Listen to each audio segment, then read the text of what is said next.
राजस्थान की धरती अपने आप में कई रहस्यमयी परंपराओं का घर है ना? अच्छा, आज हम एक ऐसे ही संप्रदाय की बात करने वाले हैं, जसनाथी संप्रदाय।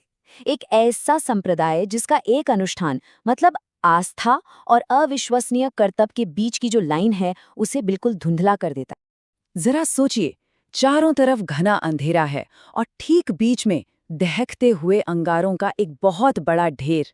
और उन अंगारों पर कुछ लोग पूरी लय और श्रद्धा में डूबे हुए नाच रहे हैं। जी हाँ, यही है जसनाथी संप्रदाय का वो विश्व प्रसिद्ध अग्नि नृत्य। अब ये देखकर जाहिर है मन में सवाल तो आएगा ही कि भाई आखिर ये मुमकिन कैसे है? क्या राज है इस अविश्वसनीय अनुष्ठान के पीछे? तो चलिए आज की इस पड़ताल में इन्हीं सवालों के जवाब ढूंढते हैं। तो इस रहस्य को समझने की शुरुआत करते हैं और सबसे पहले इस अग्नि नृत्य को ही जरा करीब से जानते हैं। आखिर यही तो इस संप्रदाय की पहचान है।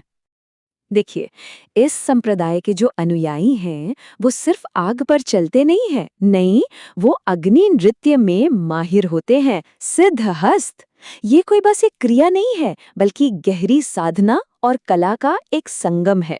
और बात यहीं खत्म नहीं होती। ये कला तो तब और भी हैरान कर देती है, जब नाचने वाले नृत्य के दौरान ही अपने सिर पर मतीरा यानी तरबूज फोड़ने जैसा करतब दिखाते हैं। तो सवाल ये उठता है कि आखिर ये अनोखी प्रथा ये शुरू किसने की? कौन थे इसके पीछे? इसका जवाब हमें मिलता है इस संप्रदाय के संस्थापक, एक महान संत के जीवन में। इस संप्रदाय की नींव रखी थी जाट समुदाय से आने वाले एक महान संत जसनाथ जी ने।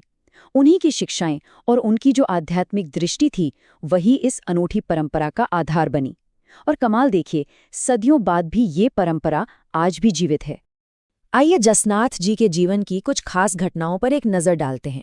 देखिए, 1482 ईस्वी में बीकानेर के कतरियासर में उनका जन्म हुआ। फिर गोरखमालिया नाम की जगह पर उन्हें ज्ञान की प्राप्ति हुई और उनका प्रभाव सिर्फ आम लोगों तक ही सीमित नहीं था।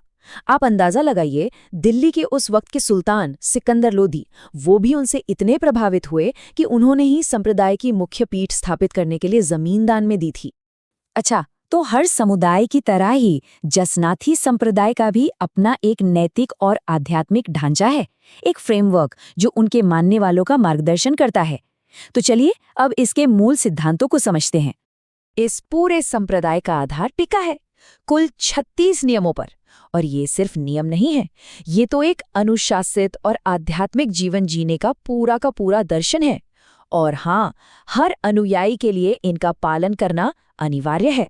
तो जैसा हमने कहा, ये 36 नियम सिर्फ कोई आदेशों की लिस्ट नहीं है, नहीं, ये वो गाइडिंग प्रिंसिपल्स हैं जो अनुयायियों के रोजमर्रा के जीवन से लेकर उनकी आध्यात्मिक यात्रा तक हर पहलू को एक दिशा देते हैं। और शायद इसी कठोर अनुशासन और आत्म संयम से ही वो आध्यात्मिक शक्ति मिलती होगी जो अग्नि नृत्य जैसे कर्तव्य को संभव बनाती है। एक कनेक्शन तो लगता है। तो सवाल आता है कि भाई ये नियम और शिक्षाएं आखिर आती कहाँ से हैं? तो इसके लिए इस संप्रदाय के दो मुख्य पवित्र ग्रंथ हैं। एक है सिमुद्रा और दूसरा कोडा ग्रंथ। इन्हीं ग्रंथों में संप्रदाय का पूरा दर्शन और ज्ञान इकट्ठा किया गया है। और हाँ, इन शिक्षाओं को जन जन तक पहुंचाने का एक बहुत ही महत्वपूर्ण काम भी होता है, जो एक विशेष समूह करता है। इन्हें परमहंस मंडली कहा जाता है। ये वो विरक्त संत होते हैं जो घूम घूम कर जसनाथ जी के उपदेशों को फैलाते हैं।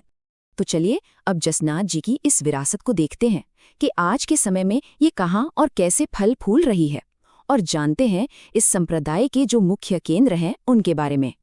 तो संप्रदाय का जो मुख्य केंद्र है, यानी कि प्रधान पीठ, वो जसनाथ जी के जन्मस्थान कतरियासर बीकानेर में ही है। यहीं से ये पूरी विरासत आगे बढ़ी और आज की तारीख में राजस्थान के अलग अलग हिस्सों में इसकी 5 उपपीठें भी हैं। इनमें से 4 तो बीकानेर जिले में ही है, बमलू, लिखमादेसर, पुनरासर और मालासर, और एक है नागौर के पांचला में। ये दिखाता है कि संप्रदाय का विस्तार कितने संगठित तरीके से हुआ। तो इस सारी जानकारी के बाद चलिए वापस उसी सवाल पर लौटते हैं जहां से हमने शुरू किया था। ये जो अग्नि नृत्य है, ये सिर्फ एक कर्तव्य नहीं है, ये आस्था की पराकाष्ठा है, एक चरम सीमा है। और ये हमें ये सोचने पर मजबूर करता है कि आखिर कैसे गहरी अटूट आस्था इतने शक्तिशाली और अविश्वसनीय फिजिकल फॉर्म में सामने आ सकती है। शायद इसका जवाब तर्क में नहीं, श्रद्धा में ही छिपा है।